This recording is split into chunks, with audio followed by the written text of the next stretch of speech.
state? Okay, well, if he's panicking, let's watch it. Did like you? that. I sent you the link. Did you watch it? I read a long email you sent, a long like Substack or article or something. Okay, I think we're there. So let me hit record and wait till somebody tells us they can hear us. Am I You're doing the echoing. echoey? Recording in progress. Bye. You want me to go? Yeah, it's See ya. echoing. Wait, it's just stop. No, it's echoing.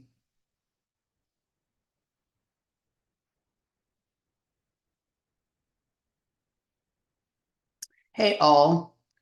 Dani has an echo, so we are waiting for her to come back. Sans echo, and then we will get started. All right. Where is she? Here she is. There she is. And she is back Define back. from outer space. All right. Okay. We have 14 in the class in the room, and we're ready to go. I don't think you're echoing. I think we're good. What's going on? I love the weaponization of customer service. I love that I'm a customer for all these corporations and I give them money and they offer zero support whatsoever. I love it. It's awesome. Well, tell me your experience today, and then I could tell you about an experience Laura had this week with the weaponization of customer service, if you like. But I just avoid those situations. It's not even interesting, but I sell 4 books on Amazon. Right. And an organization has asked for a link to be an affiliate to help sell books, to help make more money for the company. And there's no human I can talk to. They don't do it. I've also been dealing with the same company for changing the cover of my Yes I Am coloring book. And it's just like stuck in this review process. It's, none of it is interesting at all. It's just the fact that they don't honor their customers, that there's no human being, like they're all chats now. It's just digital chats with a bot named Raul who has an attitude problem. So Laura has been trying to, like, they make, I don't like these platforms to help practitioners in wellness and medical things and whatever, like, so that they can do everything in one place. Like, they can keep their notes on their patients, they can keep their schedule there, they can take payment there, they can send the client videos or exercise or worksheets or whatever through that's supposed to be secure. And so everything is in one place, and you have sort of like the record of it. And she's been spending a couple of months like trying the different ones, talking to them, like getting the lay of the land, like what works for her in terms of like how it works financially, like the people and whatever it is, right? So she finally found one that she was like into and she was really like happy with, and she had like an amazing experience with the sales guy, the guy who was like, right, she'd been on, back and forthing with him for several weeks, and it was all good. She was super happy. And then he was like, he sent her to the onboarding team, and everything went to shit, because he will get on camera with her. That's how he always did it. And so when the onboarding team came, it was just a black square with the name across it. And Laura was on camera, and she was like, can we at least say hello just so I know who I'm working with or whatever? And they wouldn't. And then it escalated to the supervisor and the manager, and they were basically told her, we don't find that there is any value in the face-to-face or the on-camera. Like, they literally said it like that, right? Like, and There's so value to your customers who are paying you.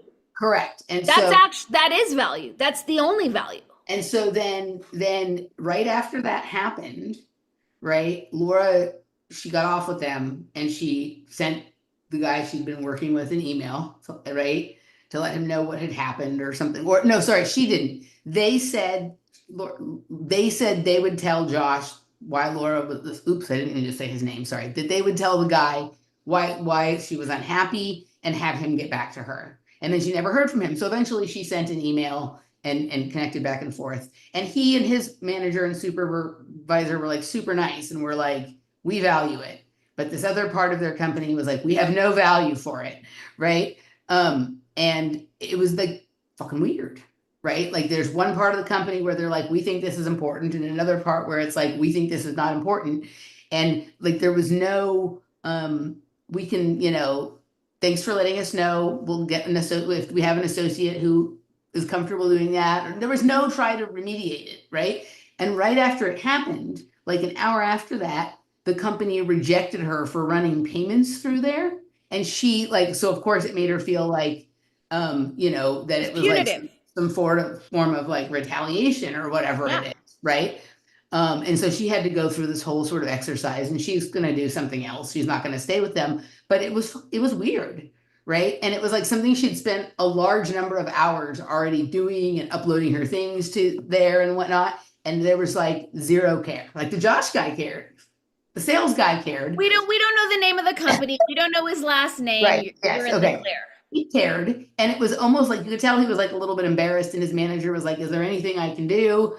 But yeah, no, those people don't care about that. So sorry. It's like this weird, right? Like complete, it's like one person in a couple being like, having children is our most important thing in life. And the other one being like, I don't want a child. Right. Yeah, it's super fragmenting. The Yeah. other thing that happened this week is so and I will use names because I don't give a fuck. Mhm. My favorite restaurant in Santa Fe is Joseph's. It Mhm. used to be Joseph's, and it is Ross's birthday on Saturday. So I called to make a reservation to take him there. And they said, all right, we'll just need your credit card to hold the reservation. And I said, Mhm. when did you implement this policy? And Mhm. the answer was, well, everyone else in Santa Fe is doing it. Mhm. That's the stupidest answer ever. And I was like, we'll find somewhere else to eat. Thank you very much. Like, I won't do that. Like that, you just lost me. I'm not going to do that. It's all these tiny, like, incremental encroachments on our privacy and anonymity. I pay cash when I go out. You don't need my credit card, my name, and the fact that I've been a loyal customer for years and years. So a couple of things, Was past right? tense because I'm So not going back. So I, as a person who dines out like insistently and repetitively, this has become a trend at a lot of restaurants, right? That they want a credit card for a deposit because people, don't show up for reservations and things like that. Too bad. That's part of it. So I have not all restaurants do it, right? Some restaurants do, and some of the restaurants that do that, even if you cancel at the last minute or don't show, they often don't charge your card, right? They often, like I have not had that happen to me once, even though I have not like canceled past their time or whatever it is. But most of those, if you actually call them, that's for like in their online reservations. If you actually call them, I've never had anybody, unless I'm reserving like a room for a party or something like that, which is different. I've never had them ask when I call. So that's weird that they like were that insistent when you were on the phone. And also, like most restaurants these days have a computerized system where they will know if a person is a regular diner there or not. Right. And the fact that like they didn't even say, okay, well, like, what's your name? Let me look back in my books. Okay, you've eaten here 20 times in the last 2 years. That's just the whole thing is weird. But to me, the part I find most offensive was that because everyone else is doing it, that's what makes it okay. If you're doing it, just own it. Just be like, this is what we've chosen. Like we've had a lot of problems. Like if they had explained to you in some sort of way that felt like meaningful, okay, like you can still say I like it or I don't like it, but it's not as like stupid and pedantic and offensive as well. She did it, so can I.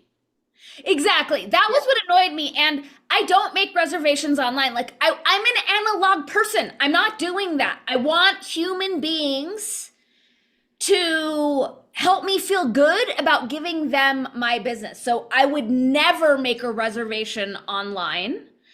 And yeah, it was gross. It was just super gross. Like, and I've worked in the restaurant business for many years. Yeah, some reservations don't show. I'm not that person. I always call, but that's baked in. Like Right. that's just part of it. Don't screw your customers. This is what annoys me is this like slow frog boiling, move toward to like more surveillance, less anonymity, and complete disregard for their customers' preferences. Yeah, I mean, like we won't go. Like I can't tell you how many restaurants there are that like you get there, there's a counter, there's a person, and they're like, oh, we can't take your order. You have to order from your phone. I'm like, bye. Out. I'm out. I'm out. Right? I won't do it. And if you don't have a printed menu to hand me, I'm out. I'm not Right. doing Yeah. something on an app. I don't, that's just a hard no. Like but just the absolute, like, if some people like to do that and all that stuff, fine. But you're a person right here. There's a cash register right there. Right. Right? I'm here with money. I would like to order from you what I'm going to eat. No, Right. thank you. I'm like, bye. Like, Such a bye. bot. Yeah. Yeah. Hard no. Well, we know that necessity is the mother of invention, and we know that because Schoolhouse Rock told us that. Um, but I'm waiting for the business model that's just all analog, all cash, nothing's digital, no phones are allowed in the businesses, in the same way that I'm waiting for the car manufacturers that manufacture cars out of actual steel with no computers, no surveillance technology. Like, there's such a market for this. I'm very excited for some enterprising people to capitalize upon it. So we went to some place that I rarely go here, even though I used to go all the time in Los Angeles. Maybe you've been there. It's called Sunlife Organics. Are you familiar with Sunlife Organics? Yeah, I used to buy their protein powder. Okay. So the guy who owns Sunlife Organics has a really interesting story. His name's Khalil Rafidi or something like that. I always screw up his last name. He has a really interesting story. He's written a couple of books.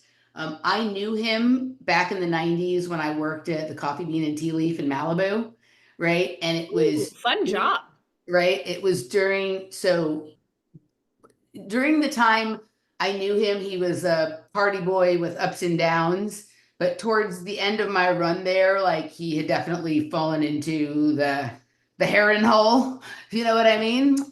And then I never saw him again until I started going to Sun Life Organics, and I picked up this book that was in there one day, and I was like, oh my God. So he had, like, lived on the street, like everything that is awful that a person can get into because of drugs he'd gotten into. And then, at the 11th hour, he sort of found himself and has become a very successful, business person, but also motivational speaker, and found, like, has his own foundation to help people and things like this. But he has these really good, like, his stores have really, really nice stuff. I went in there the other day and they were like, no Wi-Fi code in here, like, be here now. It's the first time in a long time I've been in a place that's like that. He's like, he goes and meditates with the monks in Tibet and stuff like that, right? So it was fun. So I had to wait in there for a while. It was very, very busy, but I was just, like, reading the books and looking at the stickers and doing the things, and I was perfectly content doing that and whatnot. But yes, it was nice and refreshing. Yeah. Yeah. So, there's, like, in our comment thread right now, they're talking about the iPads. Mm-hmm. This is the other thing that I find odd, because it was all around COVID that everything moved to iPads. And I'm thinking of Ojo Caliente, another hot spring that I don't go to because it's ruined and become, like, slavey and iPad-y. So it used to be, I'm going to, like, a spa to soak in the hot springs, and you used to just sign your name on a piece of paper, give them money, and go in. But now they hand you an iPad and you have to fill in, like, a bajillion things. So why, in the era of cooties and everyone is infectious, are we now all expected to be mashing the exact same filthy screen? Like, when you go to check out at the restaurant and the waiter hands you a machine, like, how many disgusting cootie riddled, super vax to the max, spike protein oozing fingers and hands are mashing the same machine. So it's weird that in the same time that we're all supposed to be afraid of human contact, we're all also supposed to be mashing the same disgusting screen. And you have just revealed the secret of COVID, right? Is that that wasn't developed as a way to deal with COVID. COVID was brought to us as a way to adapt to that new reality.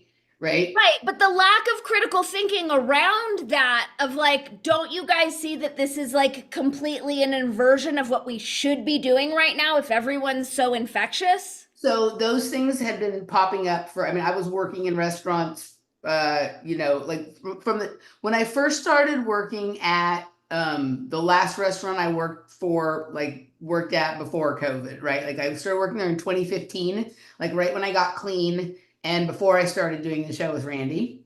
And it was like an upscale, it was like an interesting restaurant because it was like an upscale fast casual.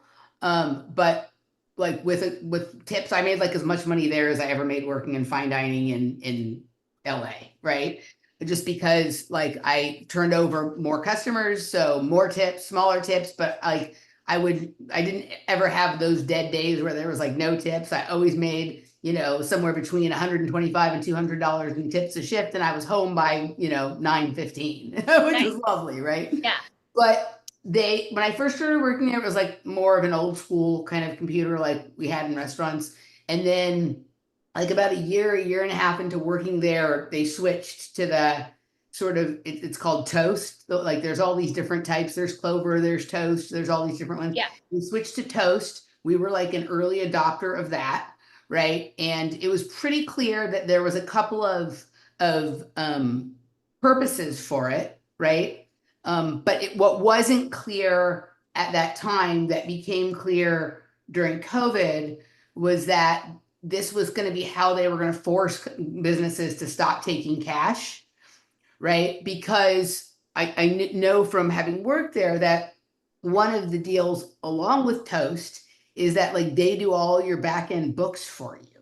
You don't have to pay for like a separate thing like Outlook or Intuit or someone else to do all that kind of stuff. Like that stuff will keep track of everything for you. So it's like you get the deal, but like it wants like a lot of those companies only will give you all the goodies for free if you don't accept cash. And that wasn't in the beginning, that wasn't the case. And then I think that they realized that they could have more success with this type of business if people couldn't take cash and people would be willing to use these systems, right? And so Who owns it? Who created Toast? Is this a Peter Thiel product?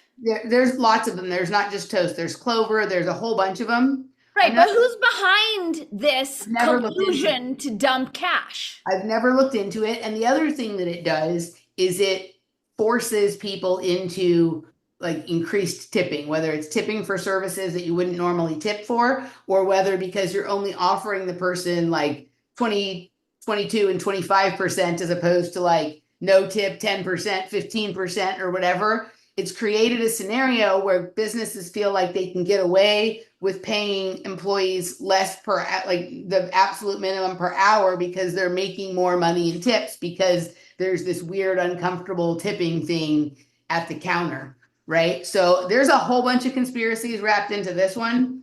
But yeah, I started experiencing that reality in 2016 or 17. So I find those that force like bullying tipping, it turns me off and they get nothing. Like that before I would have put $1 in and now you'll get nothing. And there's a restaurant I go to here, they know me. So they'll give the machine to everyone else, but I told them you will get more money when you bring me a printed check and go away. Right. So we've worked something out, but it's so like look at the physical hierarchy of it, of having your waiter loom over you and watch you. Like we've waited tables, you drop the check and you leave and you give the people space to do their own thing, but they're standing there waiting like now you're going to get nothing from me. Yeah. Because this is gross. Well, I think the only solution to this for people who don't like that is to start opening businesses that do it the way that you want it to be done. And I hope people do, right? Like I tell Jeff the same thing. Like if you want people to use BSV, then you need to start a business that has something that is so good and they can only get it there. And the deal is they have to pay with BSV and you'll be willing to teach them how to do it. Right. And then, right. So the behaviors we want to see, we have to create scenarios that encourage that give people that choice and convince them that it's better. Yep. Yeah. Yep. Yep. All right. Well, we've got 110 children in the sandbox. So shall we start throwing mud at each other? All right. Where do you want to start? All right. So I have a redacted clip and I have kind of a two clips from the same. Glenn Greenwald was on Tucker Carlson today, and Okay. I'm about 3/4 the way through it. It's actually really good, so I'll link to it so people can go watch the whole thing if they want. Like, it was a little bit more like I'm just going to go ahead and say that the things that maybe they walk around saying sometimes, but like they get close, but they don't. They just kind of said, or at least, they just kind of said some of it today, which on one level it's satisfying, and on another level it's like, what's the play here? But Right. there was one section that is kind of in two pieces that was the most interesting to hear talked about in the way that it was talked about. So those are the clips that I have, and I know what clips you have. Where should we start? So I did start watching, and maybe we'll talk about it next week because I'm only halfway through. But Theo Wilson talking to Sabby Sabs about the What? inside Yep, of. I Have, watched have it you too. started watching that? I watched the whole thing. Oh, was there? So I'm only halfway through. Were there any like ahas or anything revelatory? I mean, I felt like he was telling the truth, right? Totally. I felt like Totally. Theo Wilson was telling the truth. I'll link to that here too, so people can go listen to for themselves. I felt like he was telling the truth, but I feel like he has a certain level of naivete because he comes from like the left-wing activist space, like climate and that kind of stuff. Yeah. Um, so I believe him when he says that, like, he stayed because if he had left, there would be no one to support the ideals that he believed. Like, a lot of his friends left the campaign, but he was like, if I leave, no one's going to stand up for the Palestinians. And so he said every day he would have the same fucking argument with RFK, right? And he didn't really ever get anywhere with that. I think Sabby has the receipts that he had been trying to get with her to get RFK, like, to go on her show and to go on with Max Blumenthal. So I believe what he's saying. But the part that feels to me like, because he's not a person who's spent any time in the conspiracy space, he's just buying that RFK is a committed Zionist. He's not I wanted to know, like, I wanted her to ask him, do you think that Shmuley or Israel or Mossad or someone has something on him? I wanted her to ask, like, there's a lot of evidence that Israel was behind the JFK situation.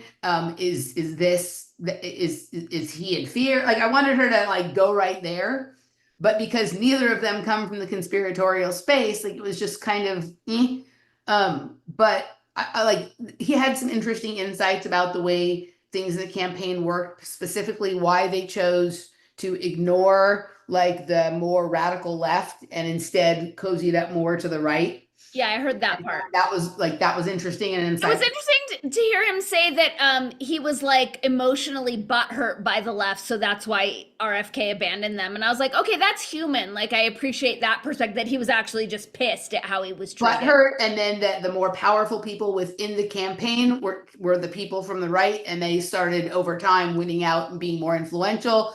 I'm sure because there was money that came with that, but also access to things that he would need if he was going to be successful. But yeah, like, I mean, I think there were some things that he presented there that I believe were part of the equation, but you're never going to convince me that he didn't get a talking to. You're just No never way. gonna do that. I didn't bring a clip, but I just wanted to mention I've started watching this interview with Hessig to just kind of catch myself up to speed. He's the new Secretary of Defense, or it looks like he's going to be. Pete Hegseth. Hegsev. Yeah. Are you familiar with him? Not really before now. So I'm watching this interview, and my spidey sense comes up on, like, why is he this good looking? Why is he this well spoken? And then at one point during the interview, he breaks into an imitation of Trump when Trump was kind of feeling him out back in 2016, and it is a pitch perfect imitation of Trump. He got the voice down, he got the mannerisms down, and I'm like, he's gorgeous like a supermodel. He's obviously a skilled actor.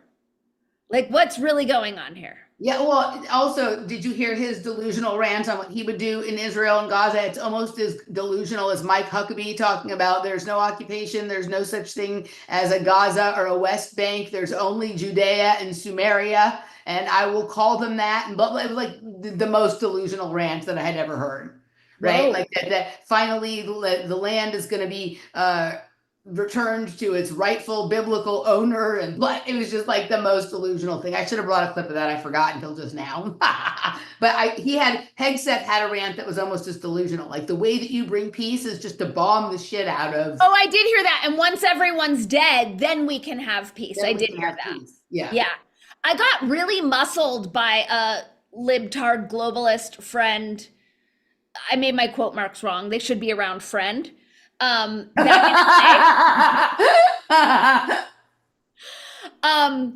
day. What was weird is, like, this is a highly emotionally intelligent person who's done ayahuasca like hundreds of times, and he was going after me hardcore that I need to be pro-Israel and my silence is violence and my neutrality is inappropriate and you have to pick a side. And I was like, aside from this complete wrong use of will, like hateful, out of line intolerance you're spewing at me, what do you think me signing on to this is going to shift?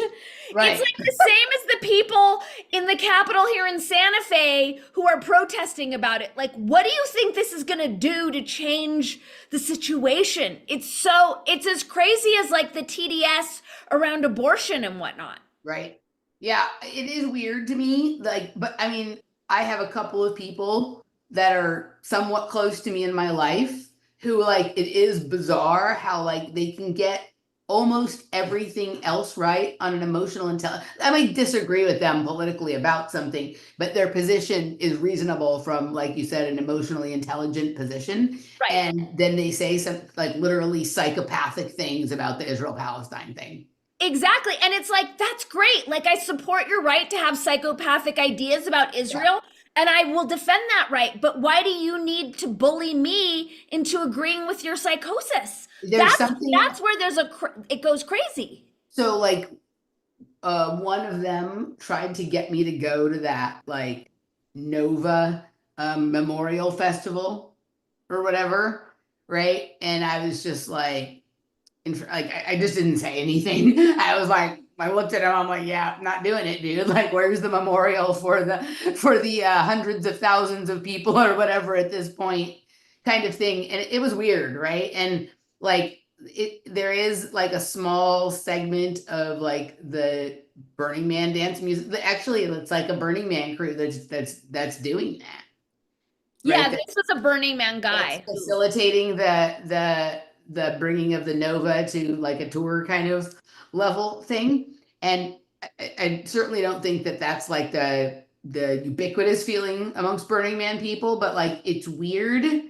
I saw them post on Instagram, like, their video for that. And the comment section was just bombarded with people like, what about Palestine? What about Palestine? And they reposted the clip the next day with the comments turned off. Shocker. Right. It's like, it's so weak. Like, get on and make a video addressing why you think this is a good idea. It's so, yeah. I guess if you don't, I'm totally cool with people not wanting to hear other people's comments, but then make that decision ahead of time. Don't like want their comments when you think they might be, like enhancing your ego or whatever it is, and then turn them off when it goes south. Right. Totally. All right. Well, since you mentioned Instagram, how about if we start with my salacious Instagram clip from France's Got Talent? Just to start it with some like light demoralization, and then we can get into the real political stuff. Sounds good. May I please have sharing privileges? Yes, so sorry. There we go. All right. Okay, so I still follow a couple of my dance teachers from back in LA, and apparently this is a friend of one of them. And I was born and raised in LA. I think I have a pretty wide breadth of what I can handle, but I was shocked that this is on primetime television. Fair use. This is a primetime situation.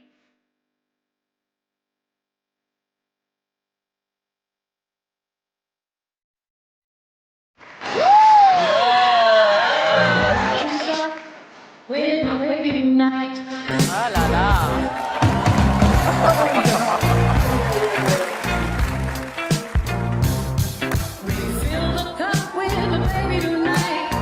Okay.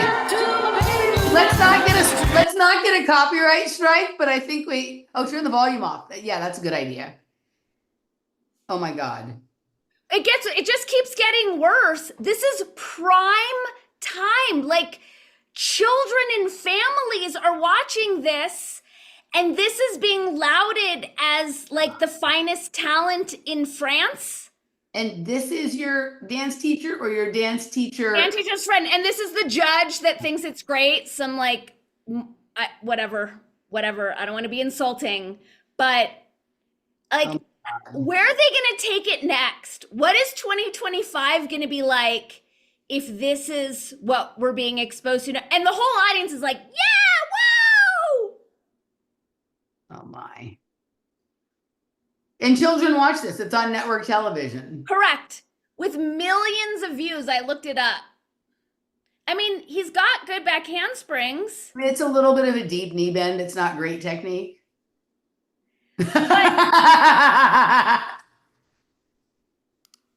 So there's that. Well, That's what the masses are being exposed to. still less offensive than the Nova thing for me, but Right. all right. Let's see. Let's start with okay, well, since we said Israel with the other thing, let's start with this clip from Redacted. So the overall clip was talking about how like there's been Israeli leaked documents, of course, that like there was an intentional stand down on October 7th or whatever to allow that to go on for as long as possible to create the pretext, you know, the usual kind of story. So that was the first part of the video. And then it started to get real interesting and sort of, we talked before about these digital concentration camps that they were going to create and that American companies were going to be involved in it and whatever. And our CIA. Right. So here's a furthering of that situation. Listen to this and check out who's involved, of course. They own it, now in the hands of the United States and Israel. So within days of this is unbelievable. Within days of the October 7th attack, Israel approved over a dozen oil and gas leases within days. It's almost like they had them ready to go. Oh my God. It's almost like they had them ready to go and planned so that they could go in right under Gaza and take all of these minerals and natural gas. The thing is, you know how Ukrainians had this like celebrity status when the war began with Russia, and every country was opening their arms and giving Ukrainians fast visas, anything they wanted, houses, anything, right? But we don't see that movement for the Palestinians for fear that it could piss off the Israelis. And so they're saying take them, but do not celebrate them. And so that's where we are right now.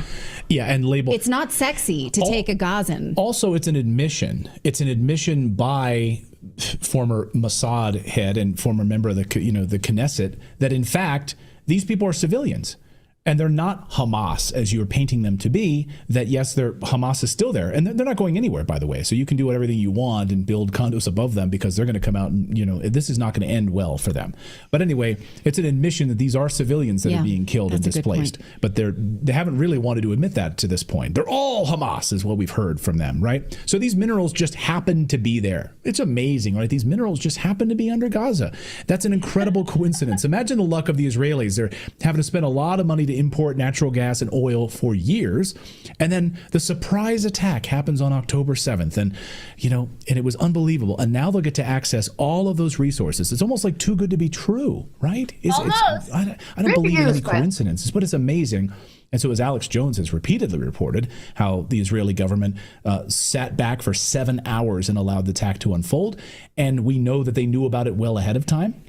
So that's well documented. Dan Cohen has also documented that. He has a full documentary where you can see video footage of that as well on Uncaptured Media. Yeah. So again, it's unbelievable. These 12 licenses for oil and gas exploration have been approved by Tel Aviv, allocated to 6 domestic and foreign enterprises within the maritime territories of Palestine. So, of course, they've already approved that. Ram Ben Barak, a former deputy director of Mossad. I wonder what's the average survey time to get something like this going, right? Because they have to go in and survey the land and permits and whatnot, do they go into that?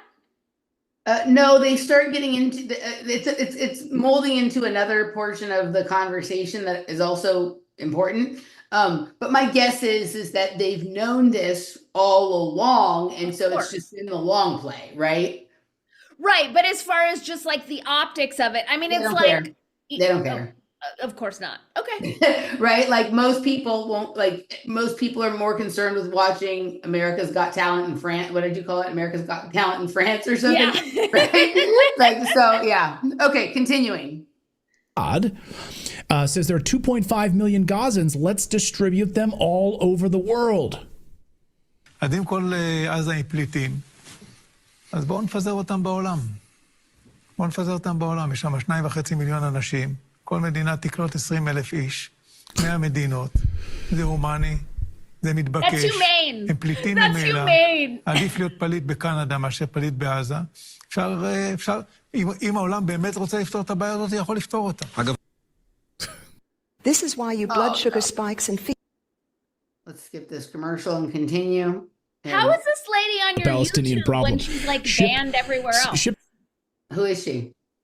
She's this woman who shares all this these like natural health tips, but she's like highly banned. I'm shocked to see her on your That's funny. I saw when I first saw that commercial the other day, I thought she looked like someone who had been in my YouTube feed for something else, and now you just confirmed that it was. So that's interesting. Yeah. Okay, continuing.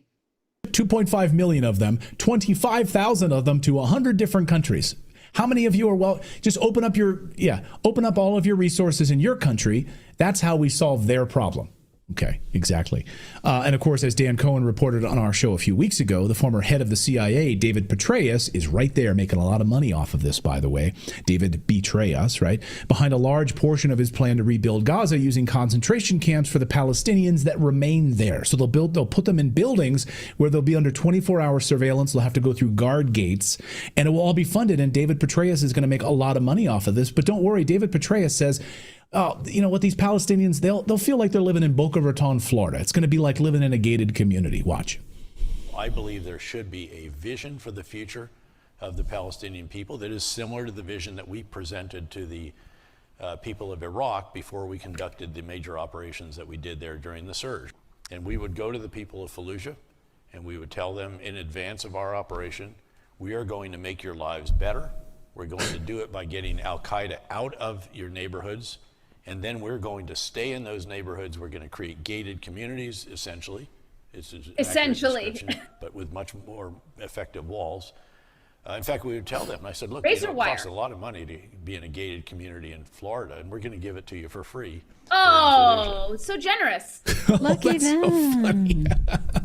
We're just going to give you, oh my God. How about that? Is that like one of the sickest things you've ever heard? Yeah, that's pretty gross. Pretty gross. All right. So the butt floss was pretty gross. That was pretty gross. What do you got for me next? Well, now I want to find something gross. Do you want to do Catherine Austin Fitz and Joseph Farrell on Trump, or do you want to do my Gnostic bacon scientism? Well, neither of those are gross. I know, neither of those are gross. I guess we'd have to dip into the Eisenstein. Oh God, he's gross. Right? I just pick the one you want. I'm good with either of those. Well, Eisenstein's gross, so let's just do him. Let's get all the gross stuff out of the way. All right, so let me prep the Eisenstein. He is on a boat. This is just after the election, and he's on a boat with like futurists and tech people. I'm assuming like all the globalist SFI people who are, think it's on them to figure out the world. Yeah. And so this is the message that he put out, and we'll just take it from there. For people who don't know, Eisenstein was an advisor for RFK's campaign. To the tune of $20K a month. Are we really so certain? And maybe some of you are. What is wrong with maybe some of you share my sense of uncertainty. I don't know if it was like part of the Masonic initiation ritual, or if he got vaxxed and he's dealing with some Bell's palsy. I'm not really clear. He doesn't address it in this video. Sense of uncertainty that makes me really hesitate to say what is happening right now. So I just want to pause there because he says it as though he absolutely knows. He's got the inside skinny, but because we're stupid and emotionally unintelligent, he's hesitant to be real with us about what's going on. But he's about to hint around it. But what is going on with his tongue? Oh, we got to screenshot this. It's too good. It's not trying to be an asshole, but I've never seen him doing this weird stuff with his mouth like this. So do you know who Jason Capital is? No. So he got his start, like a lot of these guys, as like a dating coach. Yeah. But then he put out like marketing courses and courses on high status, and he kind of moved into the business realm. But there was a point in time where he clearly was adding to his repertoire that like flashing your tongue is gonna like do something with the ladies. So kind of like years into his career, he started practicing this affect of like just putting his tongue out in between random sentences. It was so weird. It reminds me of that. Oh boy. All right. Okay. But I will make a prediction, which is that however, much or little uncertainty that you carry in this moment, it's going to grow. I believe that we are facing events, revelations, twists and turns in the human journey that will defy all of our expectations, that will introduce information that doesn't fit what we thought was real, what we thought the way the world was. That sooner or later we are going to be asked more and more insistently to put down what we thought we knew. And that whatever narrative that we are carrying right now. I missed it. There was like a clack, he made like a clack noise. Like my dad speaks that African language called Yosa, right? And he did like one of those. All right, let's hear it again. To say what is happening right now. But I will make a prediction, which is that however, much or little uncertainty that you carry in this moment, it's going to grow. I believe that we are facing events, revelations, twists and turns in the. Is this a hostage recording? It looks like he's on the boat. Allegedly, this is being recorded on the boat with all the special people. This looks like shit I've seen in hostage videos. No, I know. And what the through line for me is he seems very emotionally dysregulated throughout this whole video. There's lots of moments where he's in like either a fear state or a terror state. It's very bizarre. Okay, finish so we can hear that quick. Journey that will defy all of our expectations, that will introduce information that doesn't fit what we thought was real, what we thought the way the world was. That sooner or later we are going to be asked more and more insistently to put down what we thought we knew. And that whatever narratives we are carrying right now. I think he's just having a weird mouth thing today. I don't know. It's consistent. He's got a mouth thing happening. All right. Whatever they are, they will become obsolete. That many of us will experience cognitive dissonance as we encounter new information that is very hard to fit into what we thought we knew. Look how happy he is. Did you see that? The way he said that? He feels like he's possessed. It feels like he's like possessed, or there's a lizard inside or something like that. Yes. Yes. Okay. More finger mongering. That requires a greater and greater effort to shut it out and to keep believing the same. And not only to keep believing the same, but to keep being the same. Because our beliefs are inseparate from who we are. They're not just clouds of thought moving through the brain. They are expressions of a physiology. They are expressions of the All When right, did blah, he blah, develop blah. a list? Yeah, there's something bizarre. I don't know if he's on a drug, maybe. Like, I'm almost like, does he need help? Like, is this like a coded message crying for help? That's what That's this kind of what it seemed like. Yeah. Okay, so then I have one more clip from this, which is it's just, for those who haven't seen my shows with Charles or where you and I have deconstructed him, it's the piece of him that makes zero sense. So here we go.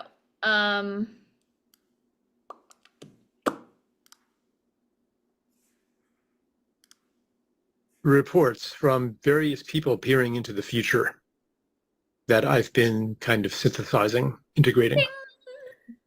And that's part of what's feeding my certainty right now, that the storylines that are conventionally offered, especially from within a political field, are just very, very partial. There's just so much that they're not seeing. Yeah, and when I say all that, it's not meant to invalidate or to belittle the fears and the grief that many people have about the election. What's it going to do to funding for ecological projects, for example? What's it going to do to women? And some of these fears, I think, are... It's straight up TDS. Oh my God. Women in the environment. Like, that's what I don't understand, because I do think he's an intelligent person, but for anyone in our conversation who's buying into him as a legitimate source of information, the fact that post-election he's afraid for women and the environment, I just hope that... Similar rant on the Gymnastics podcast today, right? And they were talking about how a lot of people didn't like them getting into politics after the last time Trump won, so they were going to try not to do it this time, but we're going to do it. And then Try harder. Literally, this is what they said. She was like, she's concerned for the gymnasts that come here as scholarship athletes from other countries to compete. They're immigrants, and what's going to happen to them? I'm like, dude, like what people are talking about is like more of a limited or merit-based access, and these are the best gymnasts in the world. I'm pretty sure they're still going to get approved to come over here for their college scholarships, right? And like the story about why the Department of Education can't be it was so deranged, like it was so delusional, and it was like it didn't even irritate me. I felt sad for this person because they do an excellent job reporting on gymnastics and even like the politics within the gymnastics world that are relevant to gymnastics, not this dumb thing. That there's such this vast delta between things they actually know something about and things that they don't know, and it's so clear that like what you're talking about here and you don't know, and like a person doesn't have to be a Trump supporter. A person can have all kinds of reasonable fears about what might happen now, but none of the ones you listed have any connection to reality at all, right? And it's just like you're embarrassing yourself, right? Well, that's what's I've noticed that like Trump 2.0, we saw the crazy TDS libtard freakouts the first time, but this version is so outer limits. It's so disconnected from any reality that it's very hard to hold space for the hysteria. But I do notice something odd about this time that I didn't notice last time. I have not met a single person in the real world who has said one thing to me about the election. Everything I'm hearing about it is from alternative media people reporting, can you believe these things that are on these videos? It's all coming from the podcast or the video or the whatever realm. I work like the kitchen that I work at, right, is full of people of all different backgrounds, socioeconomic levels, political, whatever. Not a single person has said any, other than that person that I told you I work with that I was having conversations about. No one has said anything. And these are the people who they tried to put in fear of what their life would be like if Trump won and whatever. They're not saying anything about it. Okay, I want to ask the chat because that is not my experience at all. When I was talking to my uncle and he was telling me that he threw away 100% of our family photographs, he was going off on like the Supreme Court is going to make democracy illegal, and like he had the craziest of ideas. And then I hear these ladies in the gym talking about some sort of like Handmaid's Tale where women are going to be locked up and denied the right of travel. I'm hearing that stuff here in Cuckoo Blue Land for sure. I'm surprised I'm not hearing it here, because even though Texas is red, Austin is Cuckoo Blue Land, right? How does throwing away your family photos protect democracy from the Supreme Court? I don't know, but I called him to ask for the family photos and he goes, oh, yeah, those are in the garbage. We threw those away. And then like he couldn't wait to get back to TDS and telling me all the He wasn't throwing them away because of the election.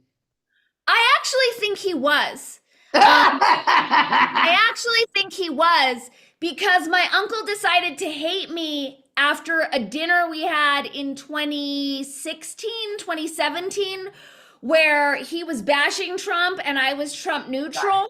Okay, got it. And then I was told by my mom that I wasn't welcome back because my uncle Trump neutral is really like hardcore Trumper. Didn't you know that? It's like neutral is code for like MAGA all the way, down with Q, all that stuff, right? Correct. All right. Okay. Let's see. Shall we go to Glenn Greenwald on Tucker Carlson? Yes. Okay. So it's good, and the whole thing has been pretty good. So I recommend people go watch it. But I have two clips from it, and it's kind of all part of the same segment, but I broke it up into two parts. So here we go. Fair use. You wonder why we put up with that. You wonder why we put up with a government that continues to keep secret files about 9/11. It's been 23 years. What could possibly be the justification for not telling me information that I own and have a right to see, which is what the hell was that? And they constantly lecturing people. Even the JFK files. Well, especially the JFK file, but much more immediate. It was 23 years ago, but I mean, we're both adults. We remember it very well. Yeah, I It lived in affected our Manhattan. I mean, it lives. was like, I remember, I was traumatized by that. It was a horrible event. Exactly. And then a lot happened. Our country changed radically because of it. To this day, the Patriot Act exists. Well, it's never been the same country. And in some ways, you know, it was much more successful in its aims than I even want to admit to myself, because it's so sad to see what it did to this country. But here's the point. Pull-through sharpener versus tumbler rolling sharpener. So this is They're constantly, meaning the media and the intel agencies, which work together, as you know. Like you, Tucker, and your are constantly father? attacking other people for being conspiracy theorists and crazy and desecrating the memory of the 9/11 victims, et cetera, by coming up with explanations that are not authorized. Okay. Then why don't you just tell us what actually happened? Why not just declassify it? What's the answer? It's going to jeopardize sources and methods. That's not true. And we all know that's not true. And you know that the importance of. So this is scripted and designed because Trump will this term probably release the JFK files, but nothing's coming out of Tucker's mouth by accident. I just want to get that in there. 100%. Continuing. Attacking those secrets, keeping those documents that might show the truth, not just about 9/11, but JFK. That's the most important thing. It's in fact the whole point of the second impeachment trial. Yep. Which never made any sense. Why would you bring an impeachment trial against the president on his way out the office? Was because they were petrified that Trump was going to do certain things in that transition, like pardon Edward Snowden and Julian Assange, which he came very close to doing, but especially fulfill his promise to declassify things like the JFK files and other national security files that had been kept hidden with no justification from the American public, even though it happened decades ago, 9/11, JFK. And they told him, if you do that, all the Senate Republicans are going to vote to impeach you. You're going to be convicted and ineligible to run ever again. That was the sword of Damocles they held over his head precisely to prevent him. Pause. Where is he getting this? Where is his source for this story? Because we've all heard a completely different story. Glenn can't just throw that out of no. We've seen Glenn create reasons why people do things where he fills in the blanks. But we've all heard multiple times that Trump told the general, I don't know if it was Milley, who said, hey, you said you were going to declassify. And he said, I saw that file. And if you saw it, you wouldn't put it out either. So where is Glenn getting this story? Well, this is part of the reason why we're listening to this. Remember, I said it was interesting to hear some of these things talked about that they're talking about here said, right? Like, I have all the same issues and suspicions that you do, right? But remember when I was like, Peter Thiel has all of these alternate conspiracy theories that somehow conveniently like excuse any things that might implicate him, but impugn the groups of people to which he finds himself opposed or which he finds distasteful. On some levels, it's some of that, but there's some interesting things sort of woven in here, right? The way there's a few topics all woven together that I'm not saying there's something revelatory here, but we haven't seen this all put together in this way. I'm curious about the packet. You see what I'm saying? Like I'm curious and I'm willing to pay attention. I'm just wondering, does Glenn cite his source on this? Well, let's continue. He's not citing his sources, right? He's not citing his sources. There's some of the segments are things that get into stuff that have happened on his show. So that would be the source, like in terms of interviews with people. But we also, it's entirely possible that the old version we heard is not true and this one is, or neither of them are true and it's something different completely. But it is interesting I've heard this explanation before. I haven't heard it from him before, but I've also heard this explanation before. But there's a few ideas wound together here. From bringing transparency to the government and allowing the American people to see what. Yeah. What is wrong with the old-fashioned metal stick that people sharpen their knives on? Like, why do we need to overcomplicate this? It's the ad in your upper right. And I also pass stores that are called knife sharpening, where I'm like, how hard is it to just drag your knife across a metal stick a couple times? Why do we need to keep innovating in this realm? Because there's a sucker born every day, Dani. Okay, thank you. They ought to have a right to know. But if your greatest fear is transparency, then you're a criminal. I mean, that's basically proof. I can't think of a better indicator of behavior than the crazed desire to keep that behavior secret, right? I want to just say something about that, which is, if you think about what a democracy is supposed to be, like what an ideal free society is, whatever you call that, it's supposed to be that everything that public officials do in the name of the public power is supposed to be known to the public, with very few exceptions, right? Like if there's a war and they're planning troop movements, they can keep that secret. Yeah, Normandy a week before. Right. They can keep it quiet. They don't have to tell everyone that they're going to do that. But outside of those very rare exceptions, we're supposed to know everything about what they do. Of course. Because they're doing it in our name. They're our employees. Yeah, and they're supposed to be accountable to us, but they can't be if we don't know what they're doing.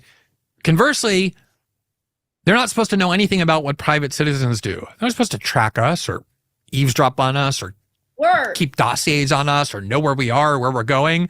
Unless, again, very rare circumstances where a criminal, there's probable cause to spy on us because they've convinced a court, as the Constitution requires, that there's probable cause to believe. But except in those rare circumstances, that's why they're called public officials and we're called private citizens. We're supposed to have privacy. They're not. They're supposed to have transparency. Our society is completely reversed. Okay, so the way that was all sort of wound together, right? Like with the whole thing about JFK and whatever to getting to this point, you know, I always talk about like, it's weird how for someone who's done the Snowden reporting and is concerned about data collection and privacy, it's weird that he doesn't ever say anything about Peter Thiel, who, like, that's his whole shtick, is like, let everybody do whatever they want. I'm a libertarian on the outside, but I'm going to scoop up all that data and sell it to someone who might create a credit score, but that's not my problem because I'm just free market capitalist or whatever. I don't believe in the free market because I don't believe in competition, but I'm just making money, whatever it is, right? So, we're 100% certain that he understands how it's supposed to be, right? Like, here, this is just stating that case right here. I mean, for me, the fact that he's on Tucker has me questioning Glenn more than ever.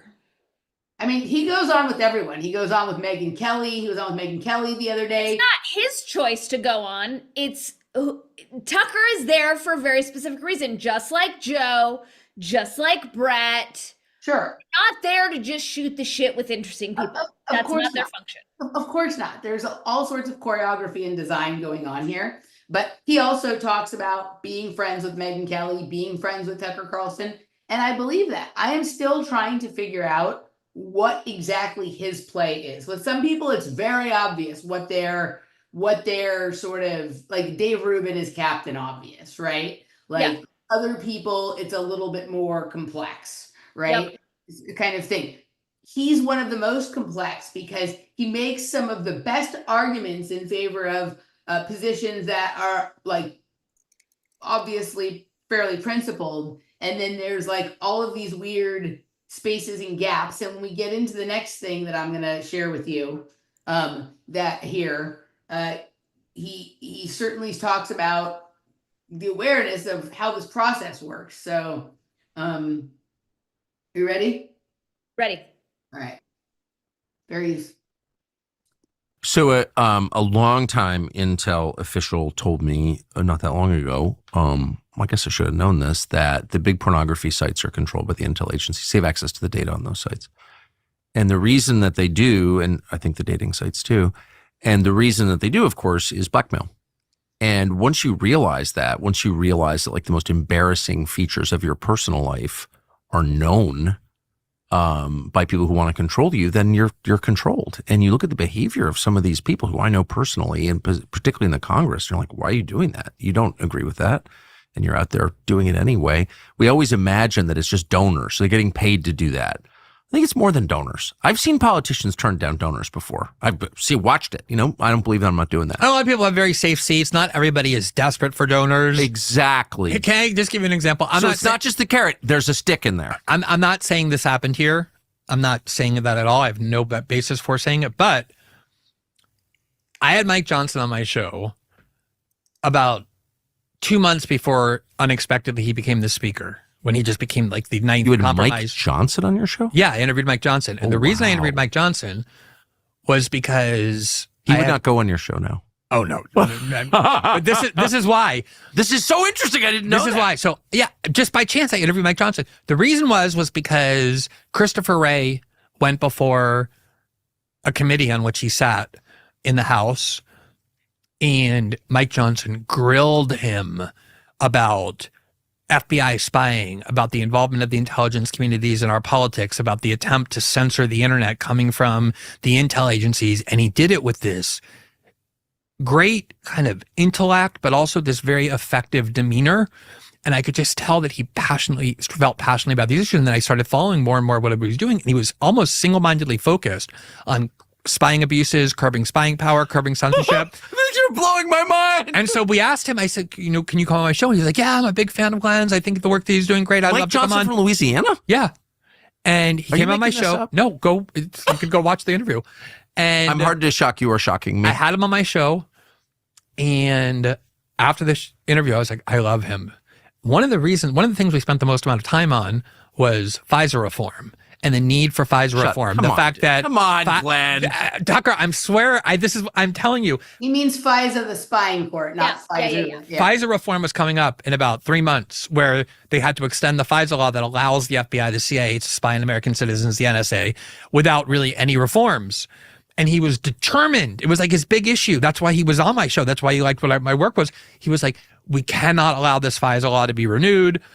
It is a grave threat to American democracy. At the very least, we need massive fundamental reforms. I'm blown away. And I was like, oh my God. And he's very smart. He's like a smart lawyer.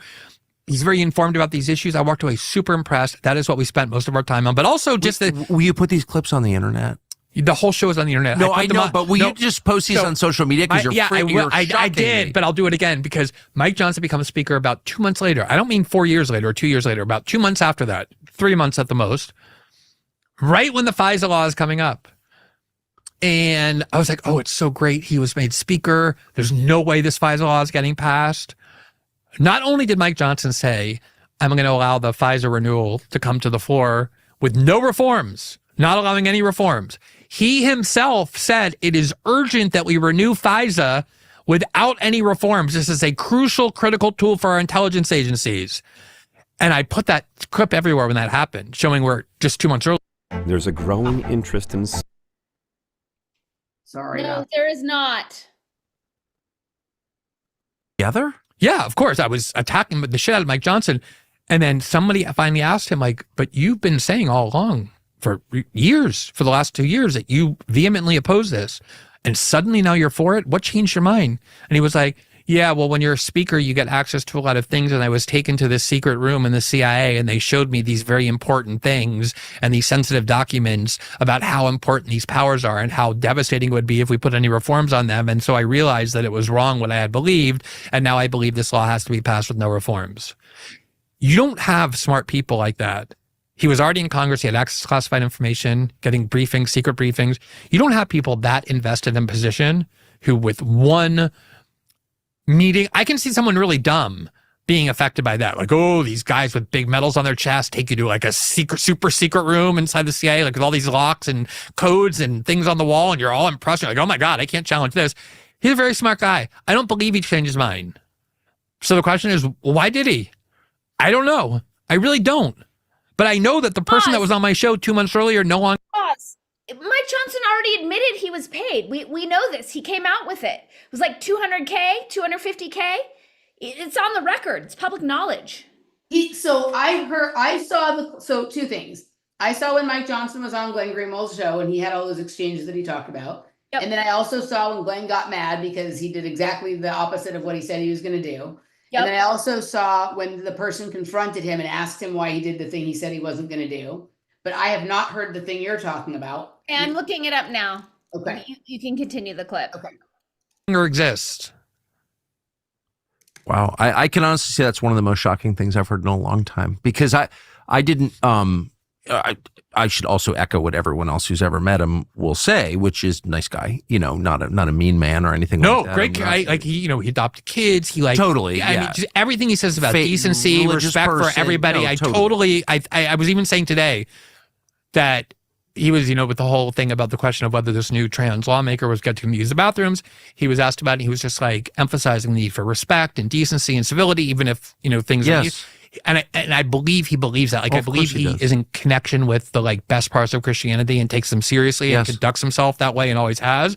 Nothing against Mike Johnson personally, quite the contrary. But to watch that happen was, I mean, as cynical as I am. I don't even know how to respond, because I've interviewed Mike Johnson over the years, but he was like some guy from Louisiana, whatever. I wasn't paying close attention. And it was only after he became speaker on the FISA question and on the question of funding Ukraine. That was the other thing. You go watch. I talked about that too. He was like, he did say he wasn't at all like, say like Matt Gaetz type or, Tom Massey, like we can't fund that war. He wasn't saying that. He was like, we can't let Russia win, but he was still pretty skeptical. But it was really on these questions of FISA and the CIA and the FBI and spying powers and internet censorship powers where he was passionate and vehement. That's why I had him on. You're making the hair on my arms go up, because I agree. Look, I'm not alleging anything because I don't know anything. I didn't even know that he was that invested on precisely the opposite side. But he's made all these things possible. And, I had a conversation with him off camera, so I probably shouldn't be too detailed about it. But he said something that I thought was like not only nonsensical, but like insane, like crazy. And it just didn't make it was internally incoherent. And he's not stupid, as you said. And I got upset, and I was like, that doesn't make any sense at all. And he just kind of said, no, it does make sense. It does. It was like there was no. I thought that was that whole exchange to me was, when I say fascinating, I don't mean like, wow, I've never heard anything that interesting before, but there was kind of a lot going on in the entirety of that exchange that wove into and out of a bunch of different topics. So what did you find? I didn't find anything, but I'm curious about the chat. I really thought this was common knowledge, and I'm wondering where I heard it. Probably no agenda, but I thought it was common knowledge. Mike Johnson admitted to being paid off, and from what I heard about it, and I heard multiple instances of this, was that everyone was shocked by how cheap it was to get him to flip. It was less than $300,000. Someone, it was either 200, 250. I really thought this was common knowledge. What strikes me about this are Tucker's theatrics and pretending to be so shocked and pretending like he didn't know this. Like, it's like methinks he doth protest so much. This feels very much like theater. I thought among our people, we all knew that Mike Johnson was paid to flip. So I've never heard that. I mean, I'm sure that, to me, the thing, I mean, I've talked a lot about Mike Johnson, and there's a lot of very suspicious things in his background, mostly that he doesn't have a bank account. He has almost no history, right? There's like a lot of weird stuff. But I've never heard the thing you're talking about where he admitted to being paid $250,000 to do that. I've never heard of that. I'm gonna have to, the web is so fake at this point. So when I type it into DuckDuckGo, I'm just getting like CNN and blah, blah, blah, blah. So I'll have to sniff around Telegram to see what I could find. But I thought that was already an established fact that everyone knew.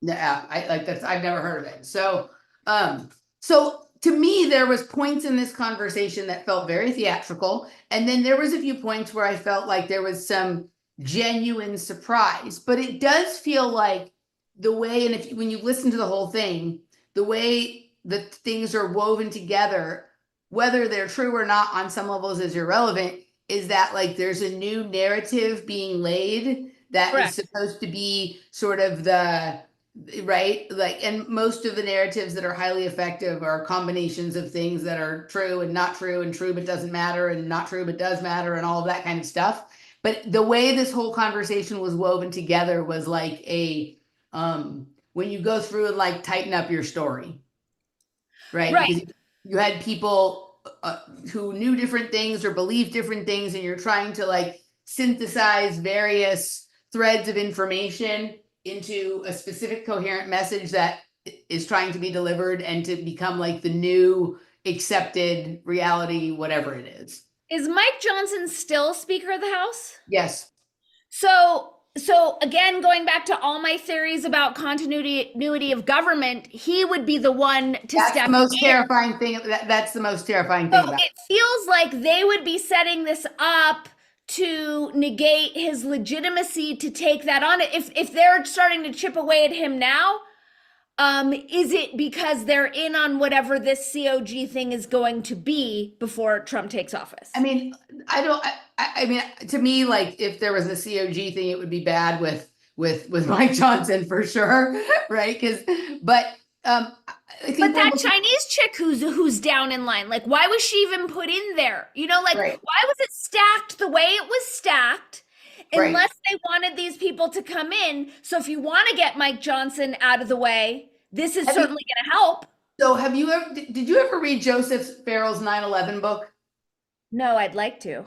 So like that's actually, well, I've listened to him for many years on and off, to know about lots of his narratives. It's the only book of his I actually ever bought, and it was like weird. I kept losing it. I kept leaving it in like restaurants or coffee shops or bars, and the owners would like hang on to it for me and give it back to me the next year when I returned to Palm Springs or whatever I was going. So this weird thing. But the way he describes like the 9/11 operation in terms of there being these different levels, and then like different groups, then like there's one level that was penetrated by another group, and then that level was penetrated by another group, and like there's small number of people who are aware of the entirety of the situation, but most of the players at the different levels represent different factions, think they're right. And like it feels like there's a lot of that going on, right? And so there isn't like this coherent, oppressive kind of thing. It's all these different groups that Smoke and mirrors. It's smoke and mirrors,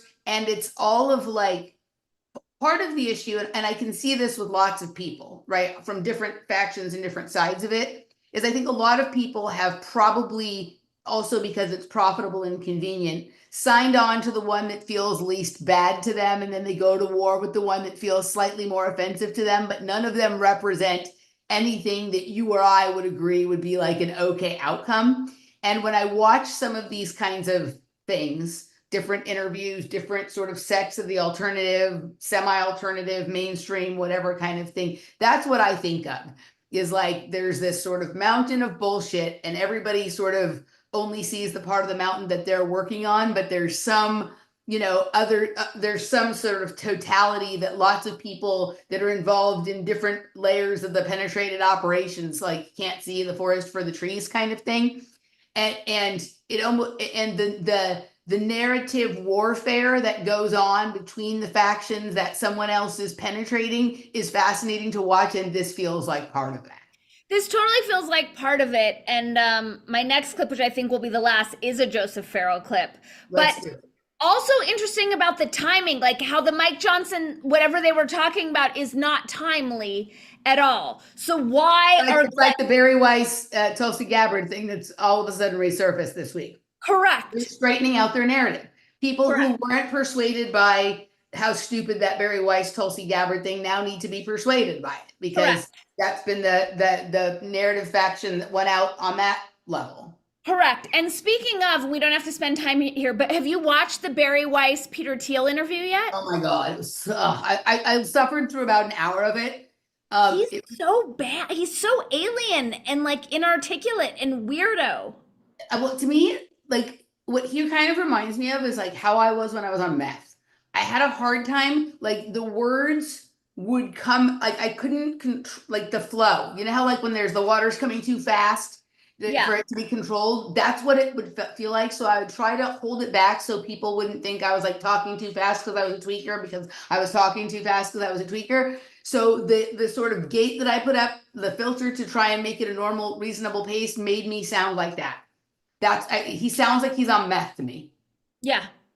Noticing in all these conversations how they keep sprinkling in psychedelics. It just like finds its way in. One thing real quick, I wanted to leave this comment on that video and I restrained myself because just like, why bother? Is like, somebody get this man a glass of water in a toilet, because his mouth seems dry and he seems like he needs to take a shit that he's been holding in for like 6 years at least. Great to see Barry fawn. The fawning was like, he's clearly funding your school. Like, we got it. So it's, yeah. Remember her with Jerry Seinfeld and like, when you go to Israel, if you know, you know. It's just like, Oh my God. she's the worst. I can't stand her. I'm just like, I can't stand her. Yeah, no, I'm with you.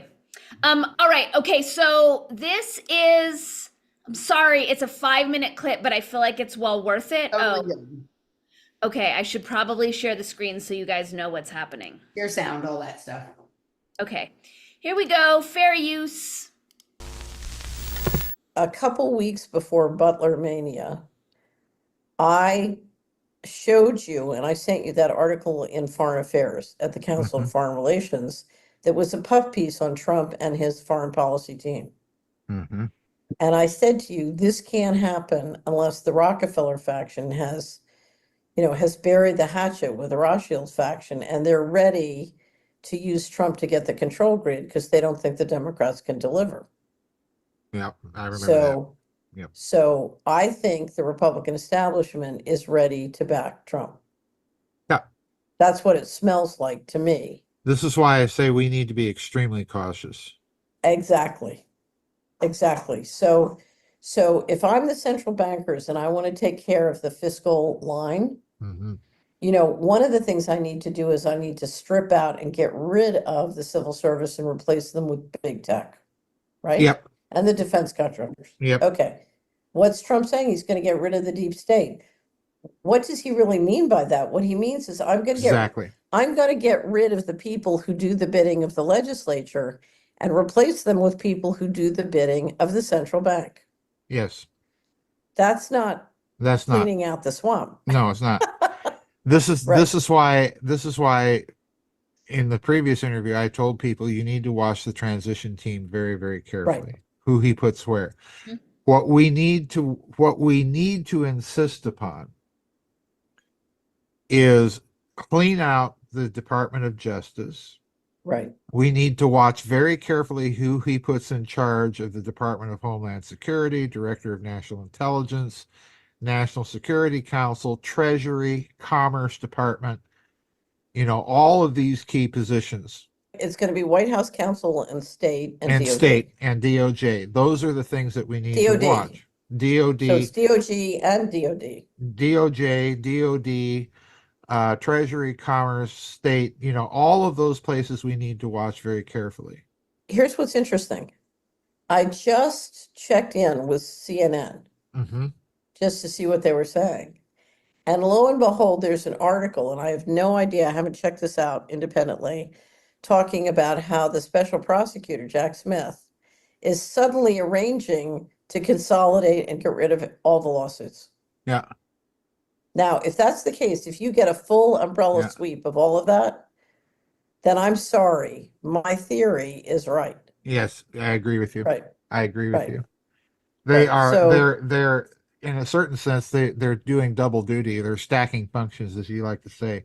They're cutting and running, and they're clearing the board for the oncoming team all at the same time. And that, to me, there is an issue that I think we can watch for and insist that Trump start talking about, that will betray the full extent of how much he might be beholden to people. And again, I had in my second point here precisely what you're talking about: Rockefeller connection, Rothschilds, Peter Thiel and J.D. Vance. All of this is on, it's out there. I think there is a key issue that plugs into all of these concerns that we could emphasize that we need to make part of the political and cultural discussion now. And that's your favorite issue of dual citizenship. The cultural reality is people are paying too much for groceries, too much for gas.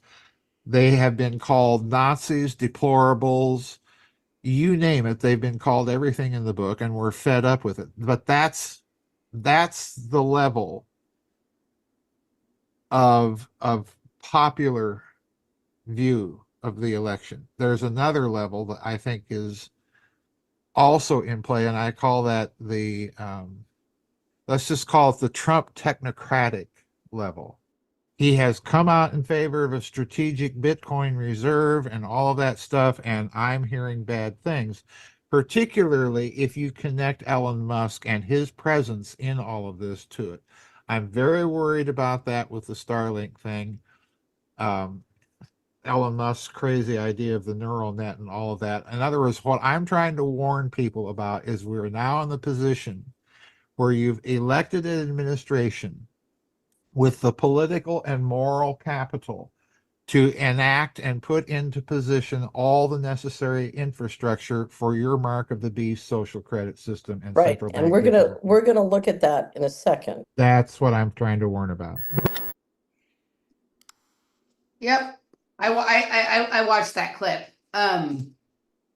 Yeah, I mean, pretty much. I mean, every single appointment he's made so far is a pro-Israel person. So I don't know I think some of them might be dual citizens, but if she was concerned about that, I mean, for sure, like this is like in antiquity, the sort of cults and then the church were in like sort of they kind of ruled and controlled everything, and then a little bit later it became like the theater, like in the Shakespeare realm, like that sort of controlled everything. Ooh, I have that clip too, but I know we're out of time. And then that gave rise to sort of Hollywood, and then in the last and government, right? Like government and Hollywood have been kind of sharing that in the way that the sort of church and the theater shared it back then. And what we're moving into now is just it's going to be all tech companies, right? There's no Hollywood is dead. Correct. Government is like nobody trusts it. The right doesn't trust it. The left doesn't trust it. The Trump hopium delusion is only going to last so long, right? But just long enough for Peter Thiel and Elon Musk to get their technocracy, their Doge technocracy in place, right? And yeah, I mean, and I think that's RFK's function, is to keep that hopium alive while we're not paying attention. I mean, the Treasury Secretary pick is not good. Like, I think they recorded this before, what's his name, Lutnick, and then Christine Home for Homeland Security, right? It's not looking good. I mean, my only again, if I were to buy into the Trump is the great white hope narrative, which I don't, I remain Trump neutral. If these are all like bait and switches, and when he's in place, he doesn't follow through, and he's got a different team around him. Do you know what I'm saying? But between Gates and just the Treasury Secretary and Kristi Noem, it looks like Mark of the Beast enslavement grid is coming into play through Trump. Yeah, I mean, it looks like make Israel great again, Mark of the Beast. Like there's a million, depending on what issue is your pick, it's tyrannical anyway, right? Whatever thing bothers you the most, he's doing it wrong so far. Yep. For sure. All right, should we go to the chat room and see what everyone's saying? Yes, we have so many super chats. Thank you, Jim, for being our first super chat. Thank you, Laner. Thank you, Nigel. Thank you guys so much. The super chats go a long way. We go out and get the goods for you guys, so you don't have to listen to the endless hours of nonsensory that we do. We go source it. We go source bullshit for you. Okay, so I'm having that weird thing. Oh, there's my chat. Okay, I couldn't see it again.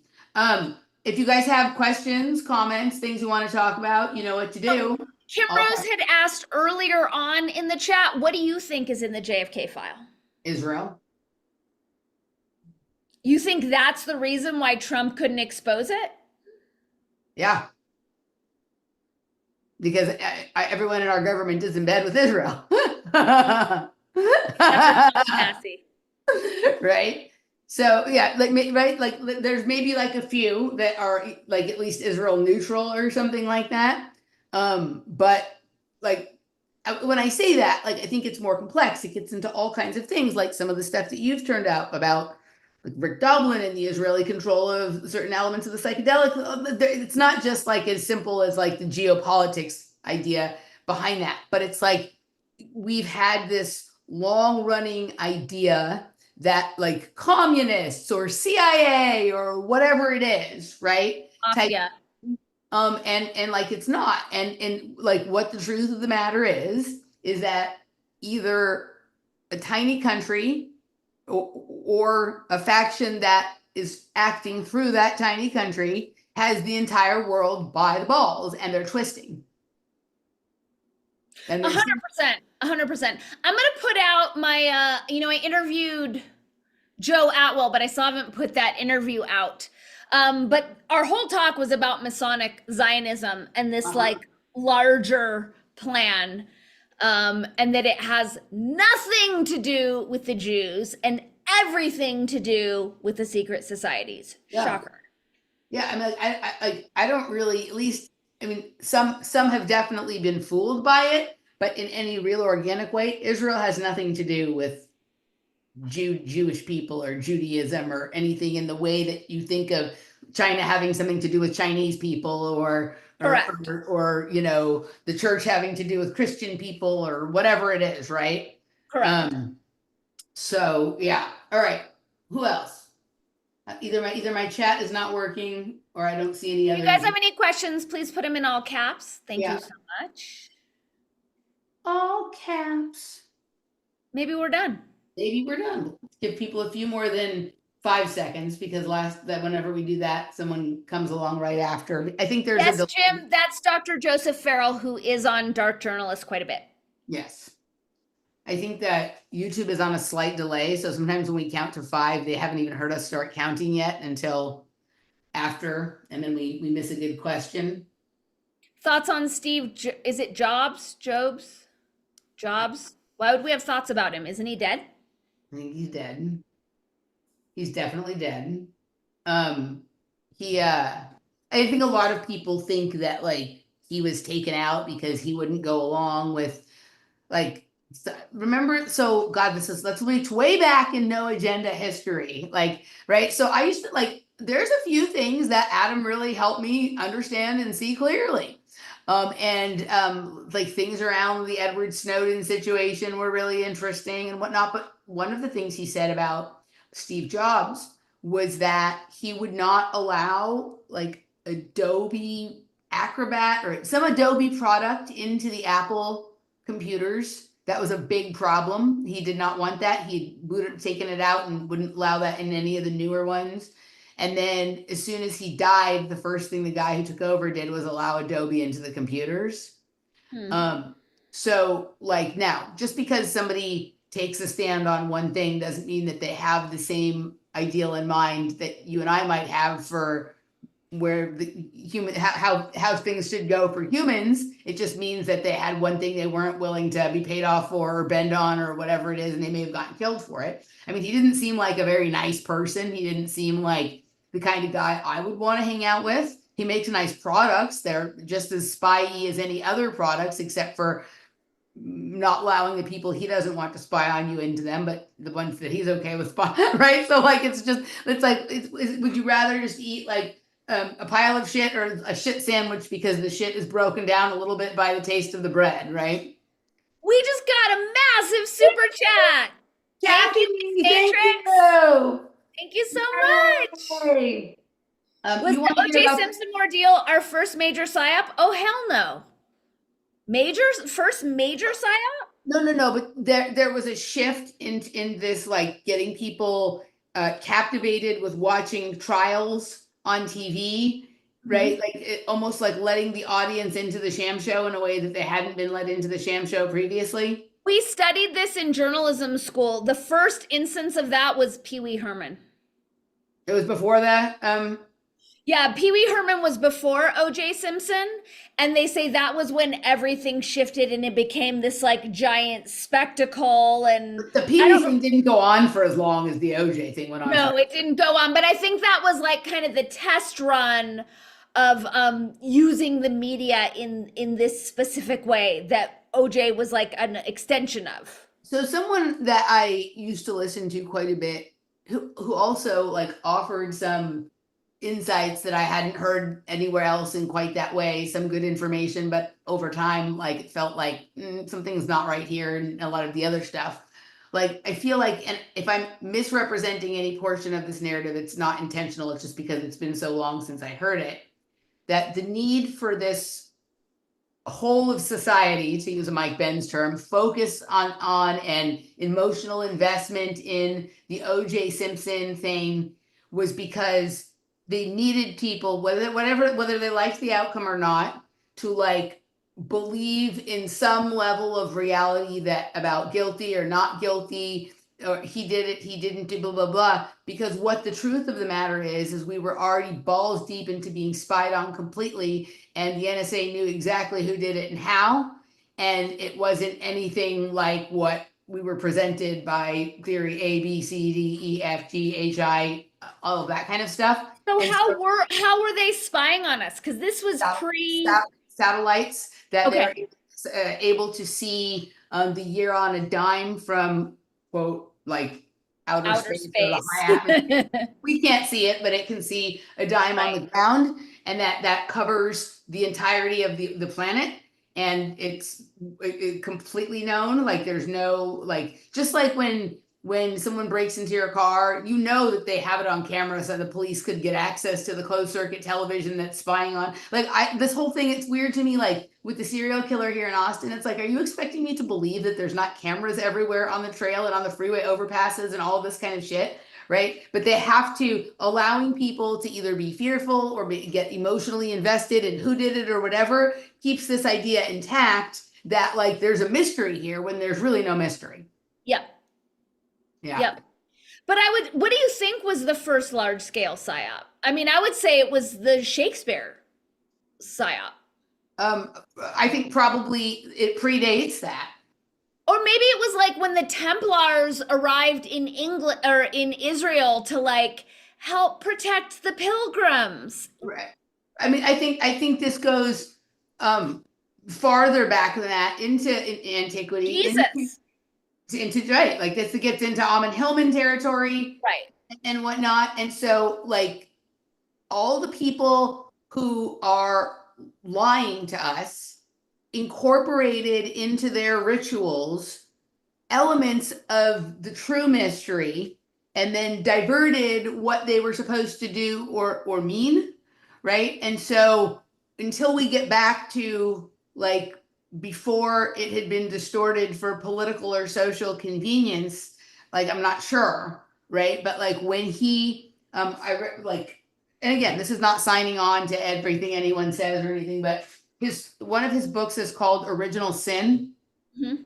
And it talks about how like the Christian church was originally a cult called the Way, right? Who sort of hated all the things that like the other mystery cults and whatever kind of stood for. They were like opposed to all of that, but they recognized how powerful that the rituals and the rites and whatever of those cults were. So they incorporated them into their stuff, but like sort of inverted it. And it created this sort of scenario. Like, you know how most people think that like the church is a haven for pedophiles?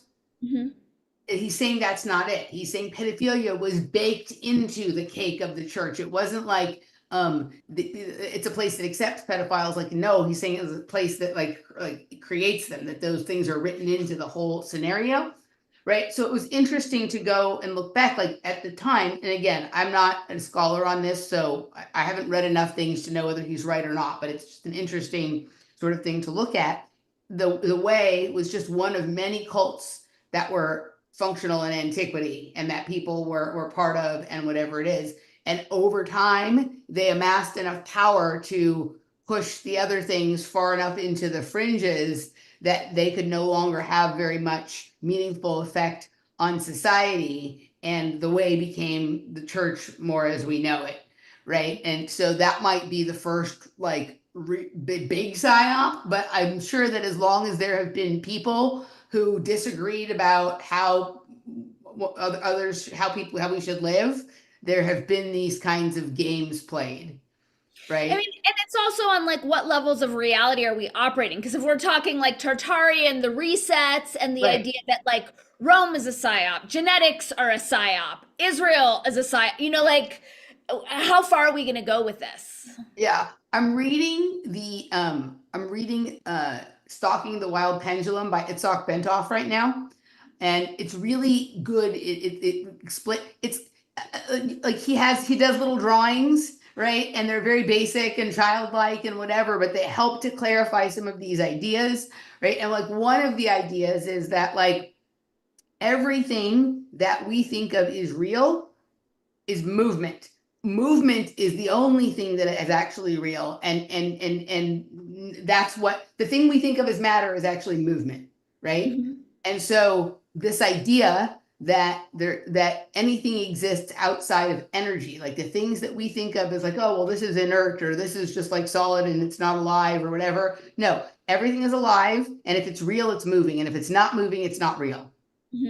Right? Like, so my guess would be that like that's like something at that basic level of like how things actually blip in and out of reality is where the original rift began.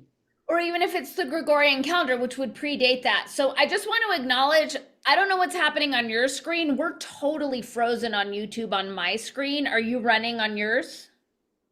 Let's see, I haven't, I'm just not sure if our show's running right now. It's weird. Like I don't see anything more in the chat.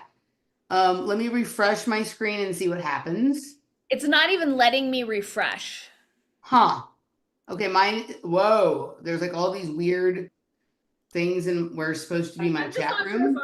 Okay, I see us on a different browser. Okay, cool. So we're still going, but the chat room seems to be frozen. I don't know what we could possibly have said to piss off the YouTube gods. Couldn't have been anything we said. Laura has not texted me to tell us she can't hear us. So okay, good. We're good to go. The chat room. So I'm sure if they couldn't have heard, if they couldn't hear us, she'd have texted me by now. But since we can't interact anymore, I think what's happening? It's starting to come back. I think we're done. What do you think? Great. It was great hanging out with you, Em. Bye guys. Bye Dani. Bye guys. All right.